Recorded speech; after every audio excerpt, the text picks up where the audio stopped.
Thank you, Barbara. It is such an incredible honor sharing this award with such an inspiring cohort of leaders. Thank you all for celebrating this award with us. I'd like to thank my mom especially, she's in the crowd there.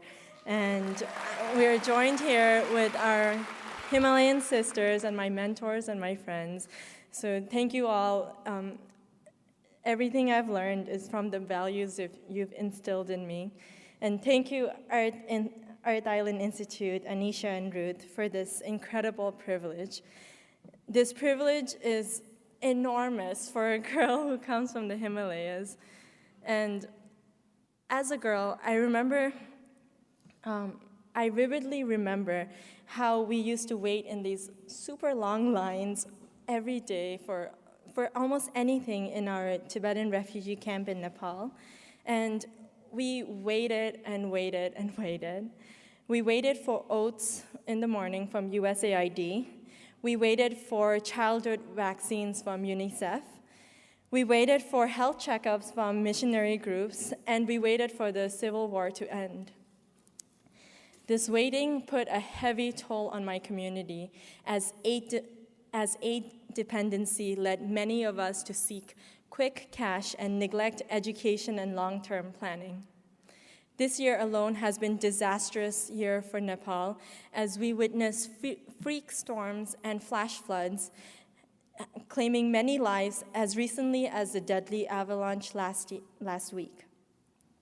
In 2011, after the situation in Nepal slightly improved and I became an American citizen, I returned to Nepal. I was reunited with my childhood friends, and we caught up on everything that we had missed from the missed years. Late one night, in the darkness, we were sitting outside an empty school building, a building that had been donated by a European tourist passing by. And with the silvery, towering peaks glistening behind us, we shared our dreams and plans for the future. And what my friends shared was, they were waiting for a foreign body to stabilize post-conflict Nepal. They were waiting for a tourist to come by with jobs. And they were waiting for foreign aid to do something, anything.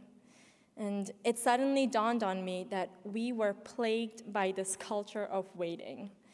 We had created this culture of waiting for ourselves, and international development aid had also perpetrated the cycle of waiting. I'm not trying to paint a gloomy picture of Nepal or criticize international development work. Instead, I'm sharing my personal experience. And as a recipient of foreign aid myself, I realized that the current development practice of applying Band-Aids alone does not help anyone in the long run.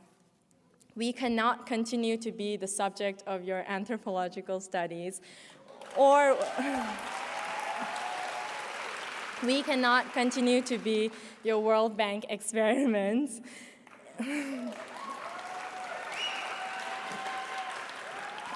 In Nepal, foreigners love to throw money to build schools.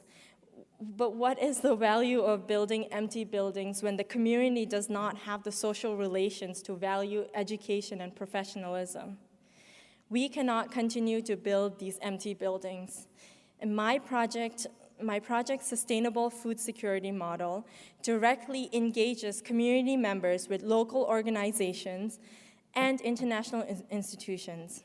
This way, this tripartite synergy expands local ownership and community resilience. With this momentum, after the greenhouse was built earlier this year, the locals have taken over and invested in an additional orchard of 1,500 apple trees right outside the greenhouse. They have also integrated the greenhouse as part of the village school's curriculum. And the space has transformed from a mere greenhouse building to a platform for incubating social innovation and community revitalization.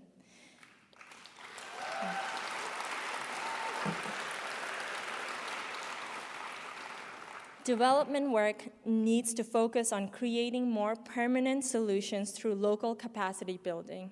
because in the end, the foreigners and tourists will leave, but we will still be there dealing with our challenges. And for that, we cannot continue to wait anymore. Thank you.